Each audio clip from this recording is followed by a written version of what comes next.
Ganito ang mahirap sa tao eh. Ayaw ng issue, pero gumagawa ng kalokohan.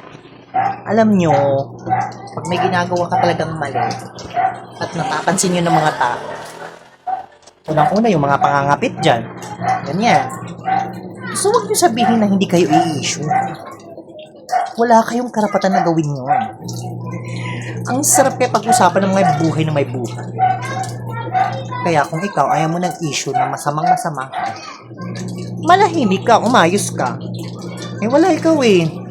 Gawa-gawa ka ng ganyan. Tapos pag may issue ka, nagre-reklamo ka.